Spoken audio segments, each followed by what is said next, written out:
Hello students, આ particular વિડીયોની અંદર આપણે બે મેઇન ટોપિક જોવાના છીએ. એક છે ડિફોલ્ટ પેરામીટર્સ અને એક છે dynamic parameters. So let's start with the default parameter first.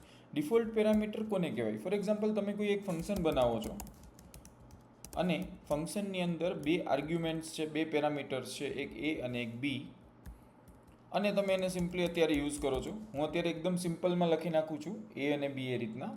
Let's સે એ ઇક્વલ ટુ એ અને બી ઇક્વલ ટુ બી. તો જ્યારે તમે આને એકચ્યુઅલમાં યુઝ કરશો, કોલ કરશો આને, તો તમે અહીંયાથી જો પાસ કરો 1,2, તો એની અંદર જશે 1 અને બીની અંદર જશે 2. એ બહુ સ્ટ્રેટ ફોરવર્ડ છે, એમાં કંઈ ડાઉટ છે નહીં. પણ જો તમે for some reason if you do not specify the value of B, તમે એક જ પેરામીટર આપો છો, તો જાવાસ્ક્રિપ્ટની અંદર બીને અનડિફાઇન કરી દેશે કે આ બી છે એ અનડિફાઇન્ડ છે. એ ઓકે, એની પેરામીટર પાસ થઈ ગયો, બીનો સ્પેસિફાઈ થયેલો નથી.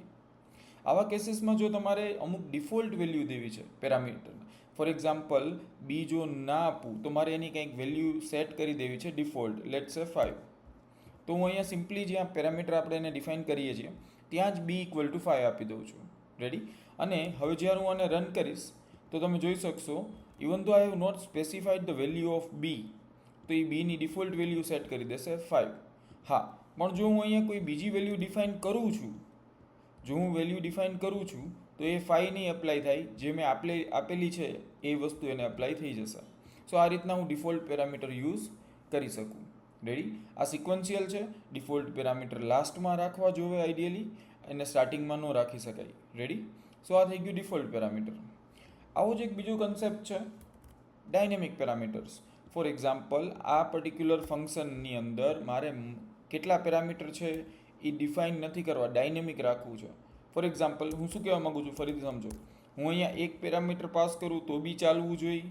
હું અહીંયા બે પેરામીટર પાસ કરું, 3, 4, 5, હું ગમે એટલા પેરામીટર પાસ કરું, it should steel work. Ready? આની અંદર હું જેટલા પણ પેરામીટર પાસ કરું, ઇટ શુડ વર્ક. આને કહેવાય ડાયનેમિક પેરામીટર. મારે આ રીતના જોઈએ છે, કોઈ પણ કરું તો મને આની અંદર પેરામીટર મળી જવું જોઈએ. હવે એક રસ્તો એનો એ છે, હું અહીંયા એ બી સી ડી ઈ 5 લઈ લઉં, મેક્સ જેટલા છે એટલા, તો મારે આ પર્ટિક્યુલર વસ્તુમાં ચાલશે. જેમાં અસાઇન થશે એ વેલ્યુ આવશે, બાકી બધા અનડિફાઇન્ડ આવશે, અથવા તો હું ડિફોલ્ટ વેલ્યુ સેટ કરી શકીશ. પણ મારે 6, 7, 10, 50 વધારે જોઈએ છે, ફિક્સ નથી. અમુક જ્યારે કોલ કરીશ ત્યારે 2 જ આપીશ, ઘણીવાર 5 આપીશ. તો આ જગ્યાએ એને કહેવાય ડાયનેમિક પેરામીટર્સ. તો એ જે યુઝ કરવાની ટેકનિક છે એકદમ ઇઝી છે. આપણે આની પહેલાં રેસ્ટ ઓપરેટર ભણી ગયા છીએ, એ જ અહીંયા યુઝ કરશું આપણે. સો 3 ડોટ્સ સ્પ્રેડ ઓપરેટર, 3 ડોટ્સ, અને અહીંયા હું રાખું પરમ્સ. હું ગમે એ નામ આપી શકીશ આ પર્ટિક્યુલર વેરિયેબલને. તો હવે આ મને એઝ એ એરે મળી જશે. Now I will get these as an array, console dot log, અને પરમ્સ ઇક્વલ ટુ લેટ્સ સે પરમ્સ. તો હવે તમે જોજો, જ્યારે આને રન કરીશ તો યુ ગેટ 1. જો એક હશે તો એરેનો એક જ એલિમેન્ટ છે, એરેમાં 2 એલિમેન્ટ આવી જશે, 3, 4, 5. હું કદાચ ગમે એટલા પેરામીટર આમાં પાસ કરીશ, it will give me as an array, જે એરેને હું પછી લૂપમાં ફેરવીને મારે જે કંઈ પણ પ્રોસેસ છે એ કરી શકીશ. So this is called dynamic parameters. Thank you.